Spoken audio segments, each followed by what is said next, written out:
Tens of thousands of Israelis have begun rallies across the country in protest against the coalition government's proposed radical overhaul of the judicial system. Demonstrators are planning to disrupt transport and block major roads in Tel Aviv. The protests could make it difficult for Prime Minister Benjamin Netanyahu to leave on an official visit. In a separate development, 3 Palestinians have been shot dead by Israeli forces in the occupied West Bank. Israel says the men opened fire before being shot by undercover officers. The militant Palestinian group Islamic Jihad says the deaths were an assassination. All this comes as the US Secretary of State Lloyd Austin arrives in Israel 24 hours later than he originally planned, and having decided not to meet in the Defence Ministry but potentially on the edge of the city at Ben Gurion Airport. Let's talk now to an academic and specialist, Amichai Cohen. Amichai is a senior fellow at the Israel Democracy Institute. Mr. Cohen, thank you very much for being with us on BBC News. Let me ask you first of all about these protests. They have been going on now for some weeks. The views, if anything, have become more polarised, not less, in the discussion that has gone on. What do you think is the fundamental point about these judicial reforms? Why do they matter so much, whether you're in favour of them or against them?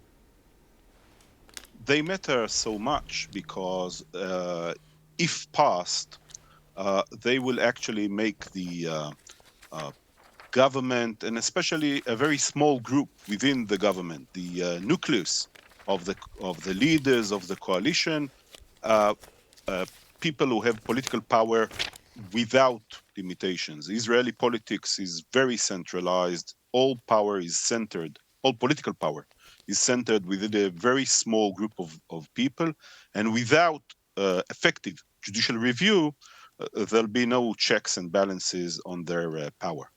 What about the argument that the government is correcting the overreach of the judiciary, that in past years judges have effectively created some of the law in terms of how they've interpreted the decisions of the Knesset, the Parliament of Israel, and that therefore this is just reining them back? There is an historical argument about events from more than 30 years ago. What exactly did the Knesset mean when it passed some specific basic laws? But the fact of the matter is that today, not 30 years ago, we have a working democracy with some balance between political and judicial power. And the question is not what happened in the past, but going forward. Do we want a democracy in which all power will be concentrated without effective judicial review? And we're not speaking here only about striking down statutes. It's also about limiting administrative review, limiting the power of government lawyers. It's an all-around attempt to weaken the legal limitations on political power. And the question is going forward, not so much looking back. Do you believe that Prime Minister Netanyahu has the political capacity left to be able to make a change on this without him effectively costing him the support of some of the perhaps more hardline parties that agreed to serve in his coalition? Yeah, there are several ongoing crises developing now in Israel.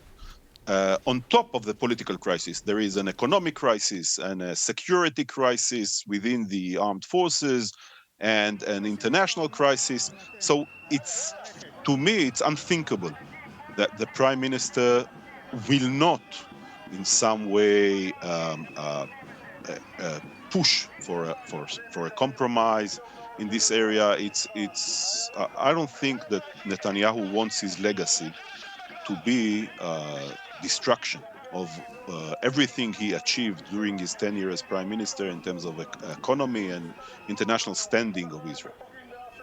Have you been surprised at how this seems to... I mean, if we look at the pictures of the protests, we've just been looking at a few of them now, Mr. Cohen.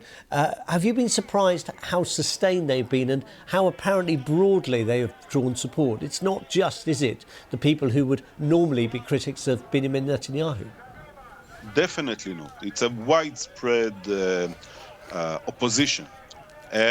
to the attempts of the government to pass this judicial overhaul. It's been going on for almost 3 months now, and it's widespread, and it's on the verge of becoming violent. Every day we see a new red line is being crossed every day, uh, uh, uh, and it's a very tense also situation within Israel, with, as I said before, uh, a phenomenon which we have not seen before, collective refusal to serve in the reserve forces, uh, some things we have not seen before in Israel, and I think it's going to get even more tense in the near future. Amir Cohen, we'll see how that develops in the course of the next few days, and whether or not the Prime Minister can actually get to the airport to meet the US Defence Secretary. Amir Cohen, who's Senior Fellow at the Israel Democracy Institute, thank you very much for talking to us. Thanks for having me.